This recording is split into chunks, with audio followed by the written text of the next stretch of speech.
Guys life ನಂಗೆ ಹೆಂಗ್ ಹೆಂಗ್ತೈತೆ ಅಂತ ಹೇಳ್ತೀನಿ ಕೇಳಿ ನಿಮ್ಗೆ.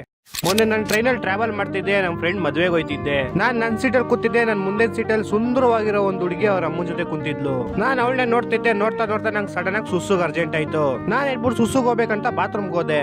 ಅಲ್ಲೋಗಿ ನೋಡಿದ್ರೆ ಯಾವನ ಗೋಳಿ ಮಗ ಎಷ್ಟ್ ದಿವಸ ಆಯ್ತು ಯೋತಿ ಗೊತ್ತಿಲ್ಲ, ಒಂದ್ ವಾರದೆಲ್ಲ ಸೇರ್ಸ್ ಒಂದೇ ದಿವಸ ಯೋತಿ ಗುಡ್ಡೆ ಮಾಡ್ಬಿಟ್ಟು ಹಂಗೆ ಹೋಗ್ಬಿಟ್ಟು ನೀರು ಹಾಕಿಲ್ಲ. ನನ್ಗ ಅದ್ ನೋಡು ಒಂಥರ ಮೂಡ್ ಆಫ್ ಆಗೋಯ್ತು. ಅದಕ್ಕೆ ನಾನು ಸುಸ್ಸುನು ಹೋಗಿಲ್ಲ, ಹಂಗೆ ಬಂದ್ಬಿಟ್ಟೆ. ನಾನ್ ಬಂದ್ ಕುತ್ಕೊಂತಿದ್ದಾಗೆ ನನ್ ಮುಂದೆ ಕುಂತಿರೋ ಹುಡುಗಿ ಎದ್ದೋದ್ಲು ಅದೇ ವಾಶ್ರೂಮ್ಗೆ. ನನ್ನೇ ಗುರಾಯಿಸ್ಕೊಂಡು ಮೂಗ್ ಮುಚ್ಕೊಂಡು ಅಲ್ಲಿ ಮಾಡಿರೋ ಗುಡ್ಡೆ ನಾನೇ ಅಂತ ಅನ್ಕೊಂಡು ಬಂದ ಆ ವಿಷಯನ ಅವ್ರ ಅಮ್ಮಂಗ್ ಕಿವಿಲ್ ಹೇಳಿದ್ಲು. ಇವಾಗ ಅವಳು ಅವ್ರ ಅಮ್ಮ ನನ್ನ ಹೆಂಗ್ ನೋಡ್ತವ್ರೆ ಅಂದ್ರೆ ನನ್ ದೊಡ್ಡ ಗಲೀಜ್ ನನ್ ಮಗ, ನಂಗೆ ಕಾಮನ್ ಸೆನ್ಸ್ ಕೂಡ ಇಲ್ಲ.